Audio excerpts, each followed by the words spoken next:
ਦਰਸ਼ਕੋ break ਤੋਂ ਬਾਅਦ ਤੁਹਾਨੂੰ ਸਭ ਆਪਾਂ ਜੀ ਆਇਆਂ ਕਹਿੰਦੇ ਆ। ਸੋ ਚੌਥੇ ਸੈਗਮੈਂਟ ਦੇ ਵਿੱਚ ਆਪਾਂ ਗੱਲਬਾਤ ਕਰਨ ਜਾ ਰਹੇ ਹਾਂ ਕਿ ਕਿਸ ਤਰ੍ਹਾਂ ਅਮਰੀਕਾ ਦੇ ਪ੍ਰੈਜ਼ੀਡੈਂਟ ਟਰੰਪ ਨੇ ਜ਼ੋਰ ਦੇ ਕੇ ਕਿਹਾ ਹੈ ਕਿ ਅਮਰੀਕਾ ਅਫਗਾਨਿਸਤਾਨ ਵਿੱਚ ਆਪਣੀ ਜਿਹੜੀ ਫੌਜ ਹੈ ਉਹ ਹਰ ਹਾਲਤ ਵਿੱਚ ਵਾਪਸ ਬੁਲਾਏਗਾ। ਉਸਨੇ ਕਿਹਾ ਹੈ ਕਿ 19 ਸਾਲਾਂ ਤੋਂ ਅਮਰੀਕੀ ਫੌਜ ਅਫਗਾਨਿਸਤਾਨ ਵਿੱਚ ਆਪਣਾ ਖੂਨ ਡੋਲ ਰਹੀ ਹੈ, ਜਿਹੜੀ ਕਿ ਅਮਰੀਕਾ ਦੀ ਜੰਗ ਨਹੀਂ ਹੈ। ਇਸ ਬਾਰੇ ਆਪਾਂ ਵਿਚਾਰ ਚਰਚਾ ਕਰਨ ਜਾ ਰਹੇ ਹਾਂ ਔਰ ਨਾਲ ਹੀ ਗੁਰਬਾਣੀ ਵਿਚਾਰਾਂ ਦੀ ਵੀ ਸਾਂਝ ਤੁਹਾਡੇ ਨਾਲ ਪਾਈ ਜਾਏਗੀ। ਸੋ ਅਸੀਂ ਚਾਹਾਂਗੇ ਕਿ ਤੁਸੀਂ ਸਾਡੇ ਨਾਲ ਇਸੇ ਤਰ੍ਹਾਂ ਹੀ ਬਣੇ ਰਹਿਣਾ। ਦੇਖਣ ਸੁਣ ਲਈ ਤੁਹਾਡਾ ਸਭ ਦਾ ਬਹੁਤ ਬਹੁਤ ਸ਼ੁਕਰੀਆ। ਜੀ ਡਾਕਟਰ ਸਾਹਿਬ ਕੀ ਵਿਚਾਰਾਂ ਨੇ?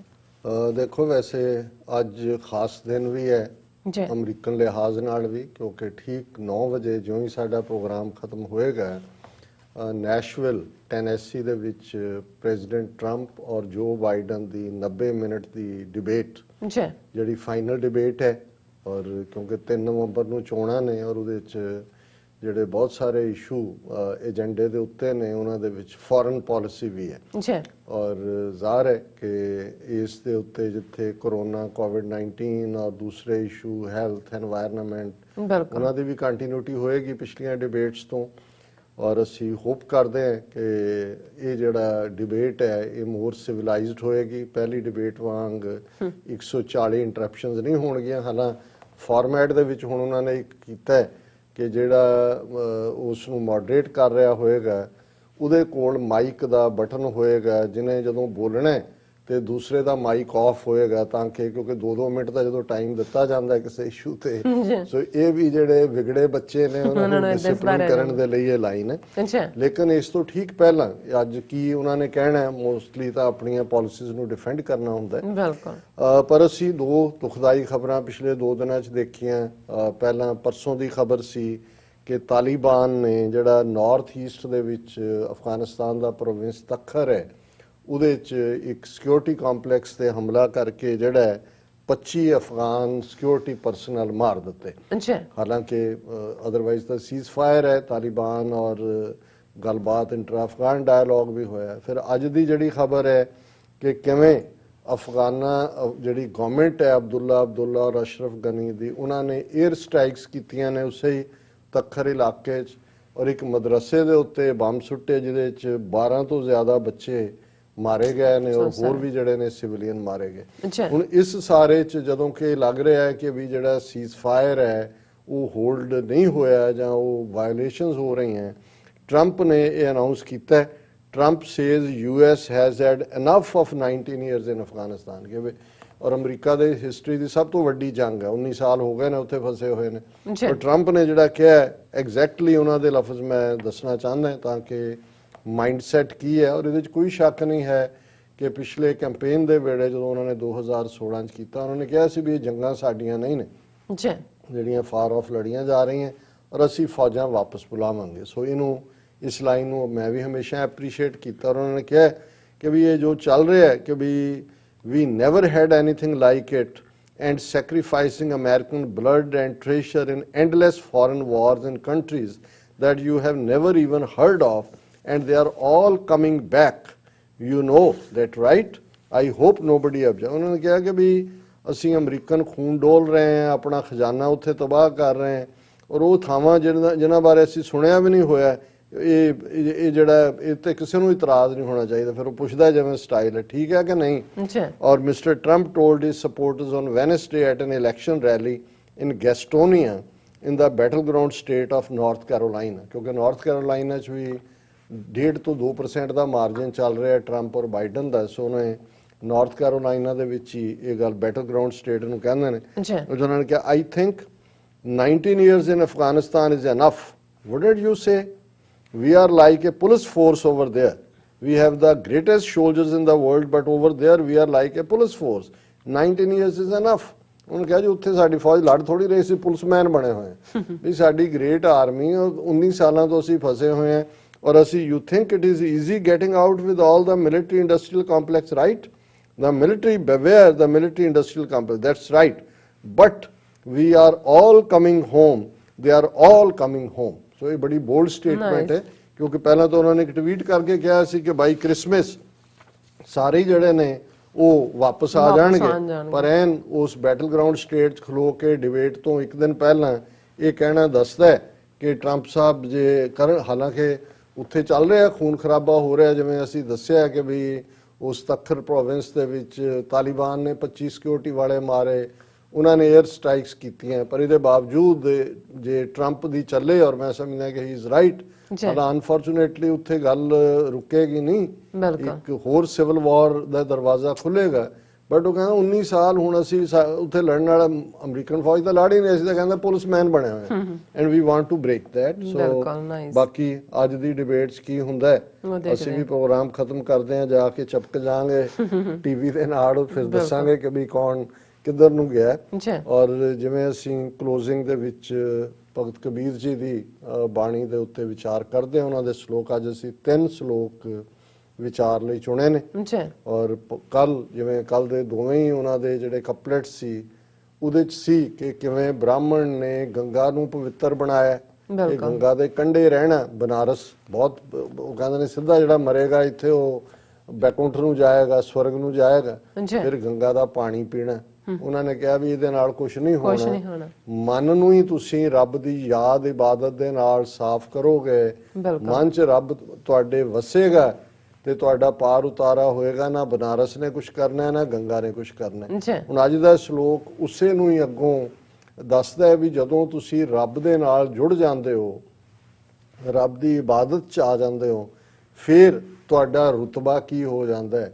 ਇਹ ਮਾਣ ਨਾਲ, ਜਿਵੇਂ ਇੱਕ ਰੱਬ ਦੇ ਪਿਆਰੇ ਦਾ ਵੀ ਆਪਣਾ ਮਾਣ ਹੁੰਦਾ ਆਪਣੇ ਪਿਆਰੇ ਤੇ, ਜਦੋਂ ਅਸੀਂ ਰੱਬ ਦੇ ਨਾਲ ਗੱਲਾਂ ਕਰਦੇ ਹਾਂ ਜਾਂ ਰੱਬ ਦੇ ਪਿਆਰੇ ਜਿਹੜੇ ਨੇ ਉਹ ਕੋਈ ਜਿਹੜਾ ਉਹ ਕੋਈ ਤੋਹੀਨ ਨਹੀਂ ਕਰ ਰਹੇ ਹੁੰਦੇ, ਜਦੋਂ ਇਹ ਵੀ ਪਿਆਰ ਨਾਲ ਕਹਿੰਦੇ ਨੇ ਸੁਣ ਯਾਰ ਹਮਾਰੇ ਸੱਜਣ ਇੱਕ ਕਰੋ ਬੇਨੰਤੀ ਆ, ਤਿਸ ਮੋਹਨ ਲਾਲ ਪਿਆਰੇ ਹੋ ਫਿਰੋਂ ਖੁਜੰਤੀ ਕਿ ਯਾਰ ਤੂੰ ਕਿੱਥੇ ਲੁਕਿਆ ਹੋਇਆ ਹੈ, ਸੁਣ ਯਾਰ ਤੂੰ ਕਿੱਥੇ ਹੈ, ਮੈਂ ਤੈਨੂੰ ਲੱਭਦਾ ਫਿਰਦਾ, ਖੋਜਦਾ ਫਿਰਦਾ। ਹੁਣ ਇਹੀ ਭਾਵਨਾ ਇਸ ਸ਼ਲੋਕ ਦੇ ਵਿੱਚ, ਕਬੀਰ ਮਨ ਨਿਰਮਲ ਭਇਆ ਜੈਸਾ ਗੰਗਾ ਨੀਰ, ਪਾਛੈ ਲਾਗੋ ਹਰ ਫਿਰੈ ਕਹਿਤ ਕਬੀਰ ਕਬੀਰ, ਕਿ ਭਾਈ ਉਸ ਰੱਬ ਦੀ ਰਹਿਮਤ ਦੇ ਨਾਲ, ਉਹਦੀ ਯਾਦ, ਉਹਦੀ ਇਬਾਦਤ ਨੇ ਅੱਜ ਮੈਨੂੰ ਉਹ ਰੁਤਬਾ ਦੇ ਦਿੱਤਾ ਹੈ ਰੂਹਾਨੀ ਤੌਰ ਤੇ। ਇਵੇਂ ਹੈ ਕਿ ਇਹ ਮੇਰਾ ਅੱਜ ਮਨ ਉਵੇਂ ਹੀ ਸਾਫ਼ ਹੈ ਜਿਵੇਂ ਬ੍ਰਾਹਮਣ ਕਹਿੰਦੇ ਨੇ ਕਿ ਗੰਗਾ ਦਾ ਪਾਣੀ ਸਾਫ਼ ਹੈ। 6 ਸਦੀਆਂ ਪਹਿਲਾਂ ਜ਼ਰੂਰ ਸਾਫ਼ ਹੋਏਗਾ, ਪਰ ਅੱਜ ਤਾਂ ਸਭ ਤੋਂ ਡਰਟੀਐਸਟ ਰਿਵਰ ਇਨ ਦਾ ਵਰਲਡ। ਪਰ ਉਦੋਂ ਦੀ ਗੰਗਾ ਦੀ ਗੱਲ ਕਬੀਰ ਸਾਹਿਬ ਕਹਿ ਰਹੇ ਨੇ ਕਿ ਵੀ ਜਿਵੇਂ ਗੰਗਾ ਦਾ ਨੀਰ ਹੈ, ਪਾਣੀ ਹੈ, ਇਵੇਂ ਮੇਰਾ ਮਨ ਸਾਫ਼ ਹੈ ਰੱਬ ਦੀ ਰਹਿਮਤ ਨਾਲ। ਤਾਂ ਅੱਜ ਰੱਬ ਮੇਰਾ ਇੰਨਾ ਕੁ ਯਾਰ ਹੈ ਕਿ ਪਾਛੇ ਲਾਗੋ ਹਰ ਫਿਰੇ ਕਹਿਤ ਕਬੀਰ ਕਬੀਰ, ਕਿ ਰੱਬ ਆਵਾਜ਼ਾਂ ਮਾਰਦਾ ਫਿਰਦਾ, ਓਏ ਕਬੀਰ ਕਿੱਥੇ ਹੈ ਤੂੰ ਆ। ਇਹ ਹੈ ਉਹ ਪਿਆਰ ਦੇ, ਪਿਆਰ ਕਲੋਲਾ ਇਹਨੂੰ ਅਸੀਂ ਕਹਿੰਦੇ ਹਾਂ। ਔਰ ਕਿਵੇਂ ਜਿਹੜਾ ਰੱਬ ਦੇ ਰੰਗ ਵਿੱਚ ਰੰਗਿਆ ਜਾਂਦਾ ਹੈ, ਉਸ ਦਾ ਆਪਣਾ ਭਾਵ ਖਤਮ ਹੋ ਜਾਂਦਾ ਹੈ, ਆਪਣੀ ਹੋਂਦ, ਆਪਣਾ ਜੋ ਵੀ ਉਹ ਆਪਣਾ ਵਜੂਦ ਸਮਝਦਾ ਉਹ ਖਤਮ ਹੋ ਜਾਂਦਾ ਹੈ। ਔਰ ਇਹ ਦੋਵੇਂ ਸ਼ਲੋਕ ਜਿਹਦੇ 'ਚ ਜਿਹੜਾ ਅਲੰਕਾਰ ਇਸਤੇਮਾਲ ਕੀਤਾ ਹਲਦੀ, ਹੁਣ ਹਲਦੀ ਬਿਲਕੁਲ ਪੀਲੀ ਹੁੰਦੀ ਹੈ, ਜਿਸ ਚੀਜ਼ ਦੇ ਉੱਤੇ ਪੈ ਜਾਏ ਉਹਨੂੰ ਵੀ ਪੀਲਾ ਕਰ ਦਿੰਦੀ, ਔਰ ਲੱਥਦੀ ਵੀ ਨਹੀਂ ਹੈ। ਦੂਜੇ ਪਾਸੇ ਚੂਨਾ, ਚੂਨਾ ਚਿੱਟਾ, ਔਰ ਜਿਹਦੇ ਤੇ ਵੀ ਉਹ ਸਫੇਦੀ ਚੂਨਾ ਹੈ। ਹੁਣ ਕਬੀਰ ਸਾਹਿਬ ਨੇ ਇਹਨਾਂ ਦੋਨਾਂ ਦਾ ਕੰਬੀਨੇਸ਼ਨ ਮਿਲਾਇਆ। ਉਹਨਾਂ ਨੇ ਕਿਹਾ ਵੀ ਜੇ ਹਲਦੀ ਤੇ ਚੂਨਾ ਮਿਲਾ ਦਈਏ ਫਿਰ ਕੀ ਹੁੰਦਾ ਹੈ, ਹਲਦੀ ਹਲਦੀ ਨਹੀਂ ਰਹਿੰਦੀ, ਚੂਨਾ ਚੂਨਾ ਨਹੀਂ ਰਹਿੰਦਾ। ਦੋਨਾਂ ਚੋਂ ਜਾਂ ਤਾਂ ਲਾਲ ਜਿਹਾ ਰੰਗ ਬਣ ਜਾਂਦਾ ਤੇ ਜਾਂ ਕੋਈ ਮਿਕਸ ਜਿਹਾ ਬਣ ਜਾਂਦਾ ਜਿਹਨੂੰ ਤੁਸੀਂ ਕਹਿ ਹੀ ਨਹੀਂ ਸਕਦੇ ਜੀ ਕਿਹੜਾ ਰੰਗ ਹੈ। ਔਰ ਕਬੀਰ ਸਾਹਿਬ ਕਹਿੰਦੇ ਨੇ ਕਬੀਰ ਹਰਦੀ ਪੀਅਰੀ, ਪੀਅਰੀ ਹੈ ਪੀਲੀ, ਚੂਨਾ ਉਜਲ ਪਾਏ, ਚਿੱਟੇ ਉਜਲ ਰੰਗ, ਚਿੱਟਾ ਰੰਗ ਹੁੰਦਾ ਹੈ। ਚੂਨੇ ਨੂੰ ਦੇਖ ਕੇ ਤੁਸੀਂ ਦੇਖਣਾ ਨਿਖਰੀ ਜਿਵੇਂ ਚਿੱਟੀ ਕਮੀਜ਼ ਪਾਈ ਹੋਏ ਕਿਸੇ ਨੇ, ਲੱਗਦਾ ਚੂਨਾ ਪਾਇਆ। ਸੋ ਕਬੀਰ ਹਰਦੀ ਪੀਅਰੀ ਚੂਨਾ ਉਜਲ ਪਾਏ, ਰਾਮ ਸਨੇਹੀ ਤੋ ਮਿਲੇ ਦੋਨੋਂ ਵਰਣ ਗਵਾਏ। ਹੁਣ ਵਰਣ ਕੀ ਹੈ, ਵਰਣ ਆਸ਼ਰਮ, ਇੱਕ ਉੱਚੀ ਜਾਤ ਹੈ, ਇੱਕ ਨੀਵੀਂ ਜਾਤ ਹੈ। ਹੁਣ ਕਬੀਰ ਸਾਹਿਬ ਕਹਿੰਦੇ ਨੇ ਕਿ ਭਾਈ ਜਿਵੇਂ ਹਲਦੀ ਔਰ ਚੂਨਾ ਮਿਲਦਾ ਤੇ ਦੋਨੋਂ ਆਪਣੇ ਰੰਗ ਗਵਾ ਲੈਂਦੇ ਨੇ, ਹਲਦੀ ਪੀਲੀ ਨਹੀਂ ਰਹਿੰਦੀ, ਚੂਨਾ ਚਿੱਟਾ ਨਹੀਂ ਰਹਿੰਦਾ, ਉਹਦਾ ਇੱਕ ਮਿਕਸਚਰ ਜਿਹਾ ਬਣ ਜਾਂਦਾ ਹੈ, ਜਿਹੜੀ ਇੱਕ ਨਵੀਂ ਹੋਂਦ ਹੈ। ਇਸੇ ਤਰ੍ਹਾਂ ਜਿਹੜੇ ਨੇ ਰਾਮ ਸਨੇਹੀ, ਸਨੇਹ ਹੈ ਰੱਬ ਨੂੰ ਪਿਆਰ, ਰਾਮ ਹੈ ਰਮਿਆ ਹੋਇਆ ਰੱਬ, ਕਿ ਰੱਬ ਨੂੰ ਪਿਆਰ ਕਰਨ ਵਾਲਾ ਤੇ ਰੱਬ ਜਦੋਂ ਇੱਕ ਦੂਜੇ 'ਚ ਮਿਲਦੇ ਨੇ ਤੇ ਫਿਰ ਕੋਈ ਉੱਚਾ ਨੀਵਾਂ ਨਹੀਂ ਹੁੰਦਾ। ਇਹ ਗੱਲ ਰੱਬ ਨਾਲ ਮਿਲਣ ਦੀ ਵੀ ਹੈ ਪਰ ਇਹ ਵੀ ਹੈ ਕਿ ਜਿਹੜੇ ਰੱਬ ਨਾਲ ਮਿਲ ਜਾਂਦੇ ਨੇ ਉਹ ਫਿਰ ਆਲੇ ਦੁਆਲੇ 'ਚ ਊਚ ਨੀਚ ਨਹੀਂ ਦੇਖਦੇ, ਉਹਨਾਂ ਨੂੰ ਹਰ ਚੀਜ਼ ਉਸ ਰਮੇ ਹੋਏ ਰੱਬ ਦੀ ਨਜ਼ਰ ਆਉਂਦੀ ਹੈ।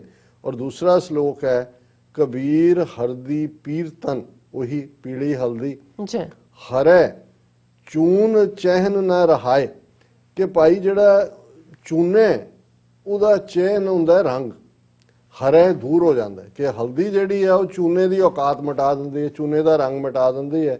ਬਲਿਹਾਰੀ ਏ ਪ੍ਰੀਤ ਕੋ ਜਹ ਜਾਤ ਬਰਨ ਕੁਲ ਜਾਏ, ਕਹਿੰਦੇ ਵੀ ਦੇਖੋ ਵੈਸੇ ਹਲਦੀ ਦਾ ਆਪਣਾ ਧਰਮ ਹੈ, ਆਪਣਾ ਰੰਗ ਹੈ, ਚੂਨੇ ਦਾ ਆਪਣਾ ਹੈ, ਪਰ ਜੇ ਹੁਣ ਇਹ ਦੋਨੋਂ ਪਿਆਰ 'ਚ ਆ ਜਾਣ ਔਰ ਆਪਣੀ ਹੋਂਦ ਗਵਾ ਦਿੰਦੇ ਨੇ, ਇਵੇਂ ਹੀ ਬਲਿਹਾਰੀ ਏ ਪ੍ਰੀਤ ਕੋ ਜੇ ਜਾਤ ਬਰਨ ਕੁਲ ਜਾਏ, ਕਿ ਜਿਹੜੇ ਰੱਬ ਦੇ ਰਸਤੇ ਤੇ ਤੁਰੇ ਹੋਏ ਨੇ ਉਹ ਜਦੋਂ ਰੱਬ ਦੀ ਪ੍ਰੀਤ ਚਾਹੁੰਦੇ ਨੇ ਤੇ ਆਪਣਾ ਉੱਚਾ ਤੇ ਨੀਵਾਂਪਨ, ਉੱਚੀ ਜ਼ਾਤ ਵਾਲਿਆਂ ਨੂੰ ਉੱਚੀ ਦਾ ਹੰਕਾਰ ਖਤਮ ਹੋ ਜਾਂਦਾ ਹੈ, ਨੀਵੀਂ ਵਾਲਿਆਂ ਨੂੰ ਜਿਹੜੇ ਨੀਵੇਂ ਹੋਣ ਦੀ ਗਲਾਨੀ ਹੈ ਜਾਂ ਉਸ ਦੇ ਅੰਦਰ ਇਨਫੀਰੀਅਰਿਟੀ ਕੰਪਲੈਕਸ ਹੈ ਉਹ ਖਤਮ ਹੋ ਜਾਂਦਾ ਹੈ। ਸੋ ਇਸ ਨੂੰ ਕਬੀਰ ਸਾਹਿਬ ਨੇ ਫਰਮਾਇਆ ਕਿ ਬਲਿਹਾਰੀ ਹੈ ਪ੍ਰੀਤ ਕੋ ਜਹ ਜਾਤ ਬਰਨ ਕੁਲ ਜਾਏ, ਔਰ ਇਹੀ ਰੱਬ ਦੇ ਘਰ ਦੀ ਗੱਲ। ਔਰ ਇਸੇ ਨੂੰ ਹੀ ਜਦੋਂ ਕਬੀਰ ਸਾਹਿਬ ਨੇ ਇਹ ਫਰਮਾਇਆ ਕਿ ਕਬੀਰ ਜਹ ਦਰ ਆਵਤ ਜਾਤੇ ਹੋ ਹਟਕੈ ਨਾ ਹੀ ਕੋਈ, ਹੁਣ ਬਹੁਤ ਸਾਰੇ ਮੰਦਰਾਂ ਦੇ ਦਰਵਾਜ਼ੇ ਸ਼ੂਦਰਾਂ ਲਈ ਬੰਦ ਸੀ, ਅੱਜ ਵੀ ਬੰਦ ਨੇ। ਬਿਲਕੁਲ। ਕੇਰਲਾ ਦਾ ਇੱਕ ਮੰਦਿਰ ਜਿਹਦੇ ਤੇ ਸੁਪਰੀਮ ਕੋਰਟ ਦਾ ਵੀ ਫੈਸਲਾ ਆਇਆ, ਔਰਤਾਂ ਉੱਥੇ ਜਾ ਹੀ ਨਹੀਂ ਸਕਦੀਆਂ ਕਿ ਜੀ ਇਹ ਬਾਬਾ ਜਤੀ ਹੈ, ਉੱਥੇ ਕੋਈ ਜਾਏਗਾ ਹੀ ਨਹੀਂ, ਔਰ ਜੇ ਜਾਣ ਦੀ ਜਿਨ੍ਹਾਂ ਨੇ ਕੋਸ਼ਿਸ਼ ਕੀਤੀ ਉਹਨਾਂ ਦੀ ਮਾਰ ਕੁਟਾਈ ਕੀਤੀ ਗਈ। ਪਰ ਇੱਥੇ ਕਬੀਰ ਸਾਹਿਬ ਜਦੋਂ ਇਹ ਹਲਦੀ ਤੇ ਚੂਨੇ ਦਾ ਪ੍ਰਮਾਣ ਦੇ ਕੇ ਇਹ ਵੀ ਯਾਦ ਕਰਵਾਉਂਦੇ ਨੇ ਕਿ ਜਿਹੜਾ ਰੱਬ ਦਾ ਦਰ ਹੈ, ਰੱਬ ਦਾ ਘਰ ਹੈ, ਕਬੀਰ ਜਹ ਦਰ ਆਵਤ ਜਾਤੇ ਹੋ ਹਟਕੈ ਨਾ ਹੀ ਕੋਈ, ਕਿ ਇੱਥੋਂ ਕੋਈ ਰੋਕਦਾ ਨਹੀਂ, ਸੋ ਦਰ ਕੈਸੇ ਛੋੜੀ ਹੈ ਜੋ ਦਰ ਐਸਾ ਹੋਏ, ਕਿ ਜਿਹੜਾ ਰੱਬ ਦਾ ਘਰ ਹੈ ਜਿੱਥੇ ਆਣ ਜਾਣ 'ਚ ਕੋਈ ਰੋਕਦਾ ਨਹੀਂ ਹੈ, ਉੱਥੇ ਉਸ ਘਰ ਨੂੰ ਕਿਵੇਂ ਛੱਡੀਏ। ਔਰ ਇਸੇ ਹੀ ਘਰ ਦੀ ਗੱਲ ਕਰਦੇ ਹਾਂ ਕਬੀਰ ਸਾਹਿਬ ਦਾ ਇਹ ਸ਼ਲੋਕ ਵੀ ਅਸੀਂ ਅਕਸਰ ਸਾਡੇ ਕੀਰਤਨੀ ਸਿੰਘ ਔਰ ਅਸੀਂ ਵੀ ਦੁਹਰਾਉਂਦੇ ਹਾਂ, ਕਬੀਰ मोहे मरने का चाव है मरो तो हर के द्वार मत हर पूछे कौन है परा हमारे बार, कि जे मरने ते रब दे घर च मरना, वो है अपनी होमे नू मारना, क्योंकि उन्होंने कहा कि जदों मैं अपना आपा मार लिया ते पता नहीं रब ये पूछ ले कि कौन मेरे दरवाजे ते आके डिग्या होया, मत हर पूछे कौन है परा हमारे बार। ਇਹ ਅੱਜ ਦਾ ਵਿਚਾਰ ਜੀ। ਡਾਕਟਰ ਸਾਹਿਬ ਤੁਹਾਡਾ ਬਹੁਤ ਬਹੁਤ ਸ਼ੁਕਰੀਆ, ਤੁਸੀਂ ਅੱਜ ਦਾ ਵਿਚਾਰ ਤੇ ਔਰ ਜਿਹੜੇ ਅੱਜ ਦੇ ਅਹਿਮ ਇਸ਼ੂ ਨੇ ਸਾਡੇ ਦਰਸ਼ਕਾਂ ਨਾਲ ਸਾਂਝੇ ਕੀਤੇ ਨੇ। ਸੋ ਇੱਥੇ ਨੇ ਆਪਣੇ ਵਿਊਅਰਸ ਕੋਲ ਇਜਾਜ਼ਤ। ਵਿਊਅਰਸ, ਸਾਡੇ ਪ੍ਰੋਗਰਾਮ ਦਾ ਸਮਾਂ ਇੱਥੇ ਸਮਾਪਤ ਹੁੰਦਾ ਹੈ। ਤੁਸੀਂ ਆਪਣੀ ਰਾਏ ਤੇ ਸੁਝਾਅ ਸਾਨੂੰ ਭੇਜਣਾ ਨਾ ਭੁੱਲਣਾ ਸਾਡੇ ਇਸ ਪਤੇ ਤੇ SOS@tv84.tv ਤੇ ਅਸੀਂ ਆਪਣਾ ਪ੍ਰੋਗਰਾਮ ਲੈ ਕੇ ਫਿਰ ਦੁਬਾਰਾ ਤੁਹਾਡੇ ਸਾਹਮਣੇ ਹੋਵਾਂਗੇ। ਤਦ ਤੱਕ ਲਈ ਮੈਨੂੰ ਤੇ ਆਪਣੇ ਡਾਕਟਰ ਨਾਲ ਆ ਗਿਆ ਦੋ ਦੇਖਦੇ ਰਹੋ TV84। ਬੁਲਾ ਦਿਓ ਫਤਿਹ। ਵਾਹਿਗੁਰੂ ਜੀ ਕਾ ਖਾਲਸਾ, ਵਾਹਿਗੁਰੂ ਜੀ ਕੀ ਫਤਿਹ। ਰੱਬ ਰਾਖਾ।